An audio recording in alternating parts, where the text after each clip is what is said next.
ಮೊದಲೇದಾಗಿ ಎಲ್ರಿಗೂ ನಮಸ್ಕಾರ.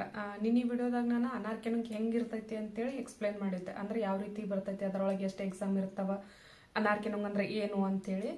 ಇವತ್ತಿನ ವಿಡಿಯೋದಾಗ ಅನಾರ್ಕೆನಂಗ್ ಒಳಗೆ ನಾನು ಹೇಳಿದ್ದೆ, ಅನಾರ್ಕೆನಂಗ್ ಒಳಗೆ 2 ಟೈಪ್ ಎಕ್ಸಾಮ್ ಬರ್ತಾವ. ಅಂದ್ರೆ ಒಂದು ಕೆಂಟ್ನೀಸ್, ಒಂದು ಆನ್ ಪಾಸುಂಗ್ ಅಂತೇಳಿ. ಸೊ ಇವತ್ತಿನ ವಿಷಯದಾಗ ನಾವು ಕೆಂಟ್ನೀಸ್ ಬಗ್ಗೆ ಮಾತಾಡೋಣ. ಅಂದ್ರೆ ಕೆಂಟ್ನೀಸ್ ಯಾವ ರೀತಿ ಆಕೈತಿ, ಕೆಂಟ್ನೀಸ್ ಅಂದ್ರೆ ಏನು ಅಂತೇಳಿ. ಕೆಂಟ್ನೀಸ್ ಅನ್ನೋದು ಜಸ್ಟ್ ಒಂದು ನಾಲೆಜ್ ಪರ್ಪಸ್. ಅಂದ್ರೆ ನೀವು ಜರ್ಮನಿಗೆ ಬಂದಾದ್ಮೇಲೆ ನಿಮ್ದು ಜರ್ಮನ್ ಯಾವ ರೀತಿ ಇಂಪ್ರೂವ್ಮೆಂಟ್ ಆಗೈತಿ ಅಂದ್ರ ಈಗ ಪೇಷಂಟ್ ಜೋಡಿ ಮಾತಾಡೋದಾಗಿರ್ಬೋದು ಅಥವಾ ಪೇಷಂಟ್ ಜೋಡಿ ವರ್ಕ್ ಮಾಡೋದಾಗಿರ್ಬೋದು ಎಲ್ಲಾನು ಇನ್ಕ್ಲೂಡ್ ಆಗಿರ್ತೈತೆ. ಸೊ ಅದಕ್ಕಂತಾನೆ ಕೆಂಟ್ನೀಸ್ ಪರ್ಫುಂಗ್ ಅಂತಾರ. ನಾವು ಕೆಂಟ್ನೀಸ್ ಎಕ್ಸಾಮ್ ಪಾಸ್ ಆಗ್ಬೇಕಂದ್ರ ಸೊ ನಾವು 2 ಎಕ್ಸಾಮ್ನ ಅಟೆಂಡ್ ಮಾಡ್ಬೇಕಾಗತ್ತೆ. ಅದ್ರೊಳಗೆ ಯಾವ್ಯಾವಪ್ಪ ಅಂತಂದ್ರ first one practical, second one oral exam.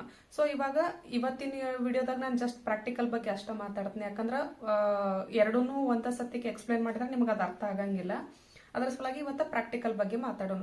So practical ಅಂದ್ರೆ ಏನಪ್ಪಾ, ಎಷ್ಟು ಟೈಮ್ ಇರ್ತೈತಿ, ಯಾರು ಬರ್ತಾರ, ಆಮೇಲೆ ನಾವು ಯಾವ ರೀತಿ ಅದನ್ನ ಕಂಡಕ್ಟ್ ಮಾಡಬೇಕು, ಸೊ ಇದ್ರಾಗ ಅದನ್ನ ಎಲ್ಲ ಹೇಳ್ತೇನೆ.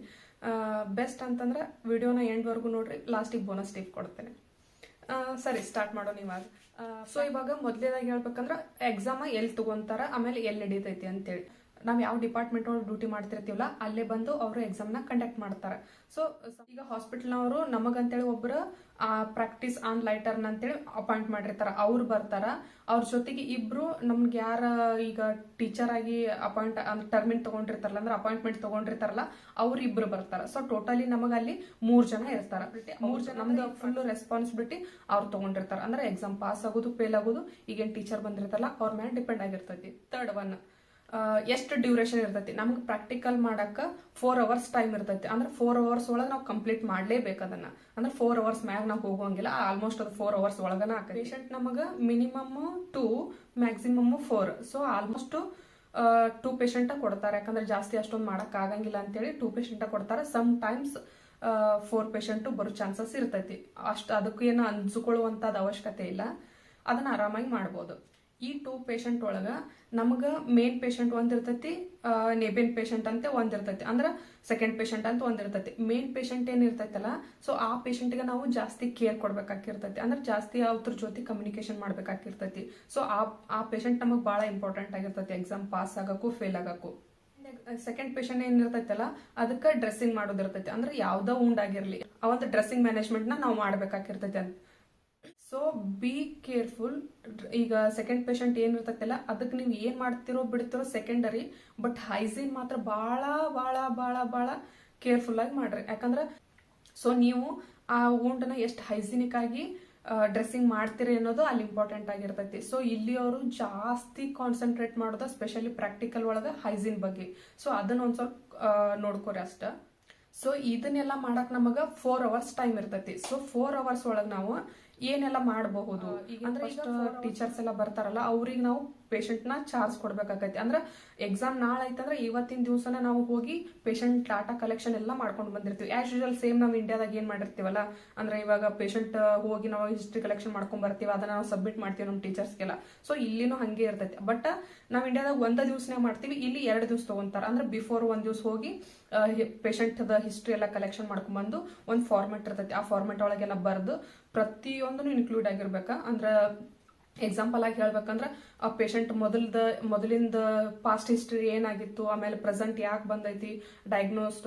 ಇನ್ನೊಂದು ಬಹಳ ಇಂಪಾರ್ಟೆಂಟ್ ಟ್ಯಾಬ್ಲೆಟ್ ಯಾವ್ದು ತಗೋತಿ, ಪ್ರತಿಯೊಂದು ಟ್ಯಾಬ್ಲೆಟ್ನು ನೀವು ಎಕ್ಸ್ಪ್ಲೇನ್ ಮಾಡ್ಬೇಕಾಗತ್ತೆ ಅಲ್ಲಿ. ಸೊ ಅಲ್ಲಿ ಒಂದ್ ಸ್ವಲ್ಪ ಕಾನ್ಸಂಟ್ರೇಟ್ ಆಗಿರಿ, ಅದು ನಿಮಗೆ ಬಹಳ ಹೆಲ್ಪ್ ಆಗುತ್ತೆ. ಅಂದ್ರೆ ಅವರು ಮೈಂಡ್ ಮಾಡೋದು ಅಂದ್ರೆ ಇವರು ತಿಳ್ಕೊಂಡಾರ, ಅಂದ್ರೆ ಟ್ಯಾಬ್ಲೆಟ್ ಯಾವ ರೀತಿ ಏನೈತಿ, ಯಾವಾಗ ಹೆಂಗ ಕೊಡ್ಬೇಕು ಅನ್ನೋದು ಇವ್ರಿಗೆಲ್ಲ ಗೊತ್ತೈತಿ ಅಂತೇಳಿ ಅವ್ರಿಗೆ ಒಂದು ಐಡಿಯಾ ಬರುತ್ತೆ.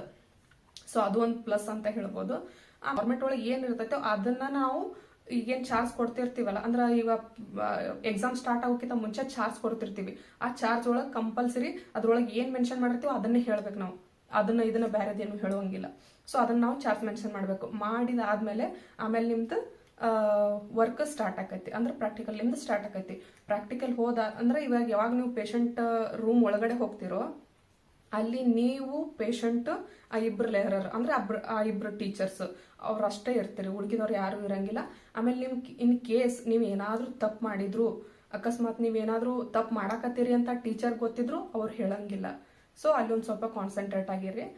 ಇನ್ ಕೇಸ್ ನೀವು ತಪ್ಪು ಮಾಡಿದ್ರು ಏನ್ ಮಾಡ್ಬೇಕಂತೇಳಿ ನೆಕ್ಸ್ಟ್ ಹೇಳ್ತೇನೆ. ಇಲ್ಲ ಅಂತಲ್ಲ, ಅಂದ್ರೆ ಎಕ್ಸಾಮ್ ಇದ್ದ ಟೈಮ್ದಾಗ ಯಾರಿಗಾದ್ರೂ ನಾರ್ಮಲ್ ಆಗಿ ಅಂಜಿಕೆ ಬರ್ತೈತಿ, ಬಟ್ ಅಂಜುವಂತದ್ ಅವಶ್ಯಕತೆ ಏನು ಇರಂಗಿಲ್ಲ, ಆರಾಮಾಗಿ ನೀವು ಕಂಡಕ್ಟ್ ಮಾಡ್ಬೋದು. ಬಟ್ ಏನಂತಂದ್ರ ಪೇಷಂಟ್ ಜೊತೆಗೆ ನೀವು ಎಷ್ಟು ಮಾತಾಡ್ತೀರಿ, ಎಷ್ಟು ನೀವು ಅವ್ರಿಗೆ ಕಮ್ಯುನಿಕೇಟ್ ಮಾಡ್ತೀರಿ, ಎಷ್ಟು ನೀವು ಅವ್ರಿಗೆ ಎಕ್ಸ್ಪ್ಲೇನ್ ಮಾಡ್ತೀರಿ ಅನ್ನೋದು ಭಾಳ ಇಂಪಾರ್ಟೆಂಟ್ ಆಗುತ್ತೆ. ಅದನ್ನ ಮಾತ್ರ ಮರ್ಯಾಕ್ ಹೋಗ್ಬೇಡ್ರಿ.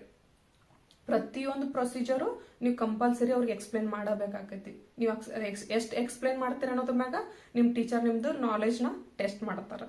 ಸೊ ಅದು ನಿಮ್ಗೆ ಗೊತ್ತಾಗಂಗಿಲ್ಲ, ಬಟ್ ನೀವು ಮಾತಾಡೋದ್ರ ಮ್ಯಾಗ ನಿಮ್ಗೇನು ಫೀಡ್ಬ್ಯಾಕ್ ಬರುತ್ತಲ್ಲ ಅವಾಗ ನಿಮಗದು ಗೊತ್ತಾಗುತ್ತೆ. ಈಗ ಪೇಷಂಟ್ಗಳು ಯಾವುದೂ ನಾವು ಸೆಲ್ಫ್ ಆಗಿ ಮಾಡ್ಕೋತೀವಿ ಅಂತ ಇರಂಗಿಲ್ಲ. ಅಂದ್ರೆ ಸಮ್ಟೈಮ್ಸ್ ಅವ್ರಿಗೆ ಹೆಲ್ಪ್ ಬೇಕಾಗಿರ್ತೈತಿ. ಇವನ್ ವಾಷಿಂಗ್ ಆದ್ರೂ ಆಗಿರ್ಬೋದು, ಇಲ್ಲಿಕಂದ್ರ ವಾಕೇಬಲ್ ಆದ್ರೂ ಆಗಿರ್ಬೋದು, ಇಲ್ಲಿಕಂದ್ರೆ ಏನೋ ಒಂದು ಯಾವುದಕ್ಕೂ ಒಂದು ಅವ್ರಿಗೆ ಹೆಲ್ಪ್ ಬೇಕಾಗಿರ್ತೈತಿ. ಸೊ ಆ ಒಂದು ಪೇಷಂಟ್ಗಳು ನಮಗೆ ಪ್ರಾಕ್ಟಿಕಲ್ ಆಗಿ ಬರ್ತಾವ. ಸೊ ಆ ಟೈಮ್ದಾಗ ನೀವು ಬೆಸ್ಟ್ ಏನಂತಂದ್ರ ಅವರಿಗೆ ಪ್ರತಿಯೊಂದನ್ನು ಎಕ್ಸ್ಪ್ಲೇನ್ ಮಾಡ್ರಿ. ಆ ಎಕ್ಸ್ಪ್ಲೇನ್ ಮಾಡೋದು ಆ ಟೀಚರ್ಸ್ಗಳಿಗೆ ಒಂದ್ ಸ್ವಲ್ಪ ಇಲ್ಲಪ್ಪ ಇವ್ರದ್ದು ಜರ್ಮನ್ ಇಂಪ್ರೂವ್ ಆಗೈತಿ ಅಂತೇಳಿ ಒಂದು ಐಡಿಯಾ ಬರ್ತೈತಿ. ಅದು ಒಂದು ಹೆಲ್ಪ್ ಆಕೈತಿ. ವಾಷಿಂಗ್ ಎಲ್ಲ ಮುಗಿದಾದ್ಮೇಲೆ ಅದೇನು ನಿಮ್ದು ಪ್ರಾಕ್ಟಿಕಲ್ ಆದ್ಮೇಲೆ ನೀವು ಟ್ಯಾಬ್ಲೆಟ್ನ ಎಕ್ಸ್ಪ್ಲೇನ್ ಮಾಡ್ಬೇಕು. ಯಾಕಂದ್ರೆ ಟ್ಯಾಬ್ಲೆಟ್ ಅಕಸ್ಮಾತ್ ಸಮ್ಟೈಮ್ಸ್ ಆ ಪ್ರಾಕ್ಟಿಕಲ್ ಇದ್ದ ಟೈಮ್ದಾಗನ ಆಂಟಿಬಯೋಟಿಕ್ ಇರ್ತಾವ, ಟ್ಯಾಬ್ಲೆಟ್ಸ್ ಇರ್ತಾವ. ಟ್ಯಾಬ್ಲೆಟ್ ಅಂತೂ ಕಂಪಲ್ಸರಿ ಇರ್ತಾವ, ಆಂಟಿಬಯೋಟಿಕ್ ಸಮ್ಟೈಮ್ಸ್ ಇರ್ತಾವ, ಸಮ್ಟೈಮ್ಸ್ ಇರಂಗಿಲ್ಲ. ಸೊ ಹಿಂಗಾಗಿ ಆ ಟ್ಯಾಬ್ಲೆಟ್ ಏನು ಕೊಡ್ತಿರ್ತಿರಲ್ಲ, ಟ್ಯಾಬ್ಲೆಟ್ ಕೊಡೋದ್ನಾಗ ನೀವು ಪ್ರತಿಯೊಂದನ್ನು ಎಕ್ಸ್ಪ್ಲೇನ್ ಮಾಡ್ಬೇಕಾಯ್ತು. ಅದಕ್ಕೆ ನಿಮ್ಗೆ ಮೊದಲೇ ಹೇಳಿದೆ ನಾನು, ಟ್ಯಾಬ್ಲೆಟ್ ಬಗ್ಗೆ ಒಂದು ಸ್ವಲ್ಪ ಕಾನ್ಸಂಟ್ರೇಟ್ ಮಾಡ್ರಿ. ಅಂದ್ರೆ ಈಗೇನು ಪೇಷಂಟ್ ನೀವು ಹಿಸ್ಟ್ರಿ ತೊಗೊಂತಿರ್ತಿರಲ್ಲ ಅವಾಗ ಗೊತ್ತಿರ, ಅವಾಗ ಮೆನ್ಷನ್ ಆಗಿರ್ತೈತಲ್ಲ ನೀವು ಯಾವ ಟ್ಯಾಬ್ಲೆಟ್ ಯಾವ ತೊಗೋತಿರ್ತಾರ, ಅಂದ್ರೆ ಪೇಷಂಟ್ ಯಾವ ಟ್ಯಾಬ್ಲೆಟ್ ತೊಗೋತಿರ್ತೈತಿ ಅಂತೇಳಿ. ಸೊ ಬಿಫೋರ್ ನೀವೆಲ್ಲ ಪ್ರಿಪೇರ್ ಆಗ್ರಿ, ಯಾವ ರೀತಿ ನಾವು ಅವ್ರಿಗೆ ಎಕ್ಸ್ಪ್ಲೇನ್ ಮಾಡಬಹುದು ಅಂತ ಹೇಳಿ.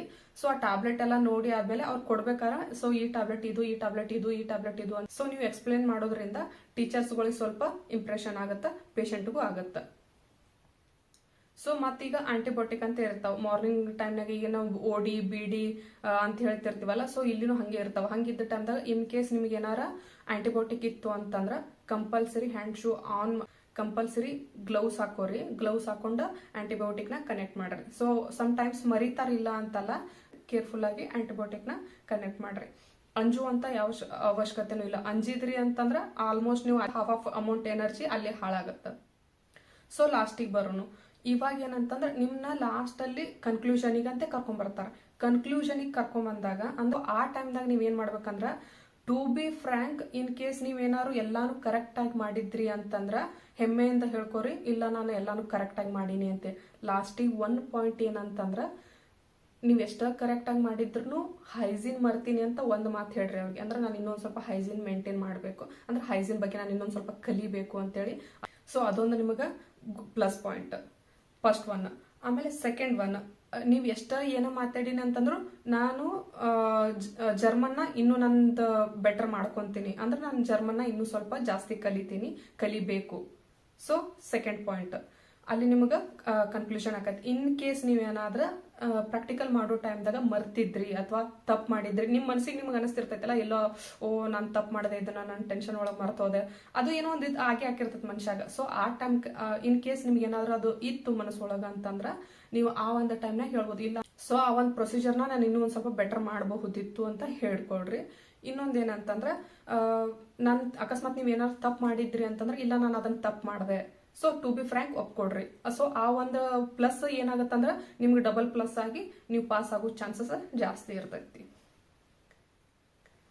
ಸೊ ಲಾಸ್ಟಿಗೆ ಬೋನಸ್ ಟಿಪ್ ಏನಪ್ಪಾ ಅಂತಂದ್ರ, ಯಾವಾಗ ನೀವು ಪ್ರಾಕ್ಟಿಕಲ್ ಸ್ಟಾರ್ಟ್ ಮಾಡ್ತೀರಿ ವಿತ್ ಪೇಷಂಟ್ ಜೊತೆಗೆ, ಪ್ರತಿಯೊಂದನ್ನು ನೀವು ಪ್ರೊಸೀಜರ್ ಪ್ರಕಾರ ಮಾಡ್ಬೇಕಾದ್ರೆ ಪ್ರತಿಯೊಂದನ್ನು ಕ್ವಶನ್ ಮಾಡ್ರಿ. ಪೇಷಂಟ್ಗಳಿಗೆ ಕ್ವಶನ್ ಮಾಡ್ರಿ, ಯಾವ ರೀತಿ ನೀವು ನಿಮಗೆ ಹೆಲ್ಪ್ ಬೇಕಾ, ಅಕಸ್ಮಾತ್ ನಿಮ್ಗೆ ಇದು ಬಿಸಿನೀರು ಇಷ್ಟ ಸಾಕ, ಅಕಸ್ಮಾತ್ ನಿಮ್ಗಿದು ಇಲ್ಲ ನೀವ ಸೆಲ್ಫ್ ಆಗಿ ಮಾಡ್ಕೊಂತೀರಾ, ಅಥವಾ ನಾನು ನಿಮ್ಗೆ ಏನಾರ ಬೇರೆ ರೀತಿಲಿ ಹೆಲ್ಪ್ ಮಾಡ್ಬೇಕಾ, ಟ್ಯಾಬ್ಲೆಟ್ ಬಗ್ಗೆ ನಿಮ್ಗೆ ಎಕ್ಸ್ಪ್ಲೈನ್ ಮಾಡ್ಬೇಕಾ, ಅಥವಾ ನಿಮ್ಗೆ ಆಲ್ರೆಡಿ ಗೊತ್ತೈತಾ. ಸೊ ಪ್ರತಿಯೊಂದನ್ನು ನೀವು ಏನ ಪ್ರೊಸೀಜರ್ ಮಾಡ್ರಿ ಕ್ವಶನ್ ಮಾಡ್ರಿ. ಆ ಕ್ವಶನ್ ಮಾಡೋದು ಇಲ್ಲಿ ಅವ್ರಿಗೆ ಬಹಳ ಇಷ್ಟ ಆಗುತ್ತೆ. ಸೊ ಯಾಕಂತಂದ್ರ ಅವ್ರಿಗೆ ಬಂದಾಗ ಅವರು ಸಿಕ್ಕಾಗಿರ್ತಾರ, ಅವ್ರಿಗೆ ಯಾವ್ದೋ ಮೊಬೈಲ್ ಆಗಂಗಿಲ್ಲ, ಯಾವ್ದೋ ಅವ್ರಿಗೆ ಮಾಡ್ಕೊಳಕ್ ಹಾಕಿರಂಗಿಲ್ಲ. ಸೊ ಹಂಗಾಗಿ ಅವ್ರಿಗೆ ಹೆಲ್ಪ್ ಬೇಕಾಗಿರ್ತೈತಿ. ಸೊ ಯಾವಾಗ ನೀವು ಕ್ವಶನ್ ಮಾಡಕ್ ನಿಂದಿರ್ತಿರಲ್ಲ, ಸೊ ಆ ಪೇಷಂಟ್ಗಳು ನಾನ್ ಮಾಡ್ಕೋತೀನಿ ಅಂತಂದಾಗ ಅವ್ರಿಗೆ ಒಂದ್ ಸ್ವಲ್ಪ ಮೋಟಿವೇಶನ್ ಆಕೈತಿ. ಸೊ ಇಲ್ಲಿ ಅವ್ರ ಕಾನ್ಸೆಪ್ಟ್ ಅದು ಇರ್ತೈತಿ. ಸೊ ಅದು ನಿಮ್ಗೆ ಹೆಲ್ಪ್ ಆಕೈತಿ. Last one hygiene. ನೀವು ಒಂದ ಪೇಷಂಟ್ಗೆ ಒಂದು ಬಾಕ್ಸ್ ಗ್ಲೌಸ್ ಖಾಲಿ ಮಾಡಿದ್ರು ಅವ್ರು ನಿಮ್ನ ಏನು ಕ್ವಶನ್ ಮಾಡಂಗಿಲ್ಲ. ನೀವು ಒಂದ ಪೇಷಂಟ್ಗೆ 1/2 ಲೀಟರ್ ಸ್ಟೆರಿಲ್ ಯೂಸ್ ಮಾಡಿದ್ರು ಅವ್ರು ನಿಮ್ಮನ್ನ ಏನು ಕೇಳಂಗಿಲ್ಲ. ಸೊ ನೀವು hygiene hygiene hygiene hygiene hygiene hygiene hygiene hygiene ಮಾತ್ರ ಮೇಂಟೈನ್ ಮಾಡ್ರಿ. ಸೊ ಅದು ನಿಮಗೆ ಬಹಳ ಹೆಲ್ಪ್ ಆಗುತ್ತೆ ಈ ಪ್ರಾಕ್ಟಿಕಲ್ ಎಕ್ಸಾಮ್ದಾಗ. ಸೊ ಈ ವಿಡಿಯೋಸ್ ನಿಮಗೆ ಏನಾರು ಹೆಲ್ಪ್ ಆಗಿದ್ದು ಅಂದ್ರೆ ಹೇಳೋದೇನ್ ಬೇಕಾಗಿಲ್ಲ, ಇನ್ನೊಬ್ರಿಗೆ ಹೆಲ್ಪ್ ಆಗ್ಲಿ. ಸೊ ಶೇರ್ ಮಾಡ್ರಿ. ಆಮೇಲೆ ನೀವು ನನಗೆ ಸಪೋರ್ಟ್ ಮಾಡ್ರಿ, ನಾನು ನಿಮಗೆ ಸಪೋರ್ಟ್ ಮಾಡ್ತೀನಿ. ಅಂದ್ರೆ ನನಗೆ ಎಷ್ಟು ಗೊತ್ತಾಯ್ತೋ ನಿಮಗೆ ಇದ್ದ ಕ್ವಶನ್ನ ಕಮೆಂಟ್ ಒಳಗೆ ಹಾಕಿರಿ. ನಾ ಕಮೆಂಟಿಗೆ ನನಗೆ ಎಷ್ಟು ಗೊತ್ತಾಯ್ತೋ ನಾನು ಅಷ್ಟು ರೆಸ್ಪಾನ್ಸ್ ಮಾಡ್ತೀನಿ, ಅಷ್ಟು ಇನ್ಫಾರ್ಮೇಶನ್ ಕೊಡ್ತೀನಿ. ಮತ್ತೆ ಮುಂದಿನ ವಿಡಿಯೋದಾಗ ಸಿಗ್ತೀನಿ. ಅದು ಮುಂದಿನ ವಿಡಿಯೋದಾಗ ಓರಲ್ ಎಕ್ಸಾಮ್ ಹೆಂಗಿರ್ತೈತಿ ಅಂತೇಳಿ ಹೇಳ್ತೀನಿ. Thank you.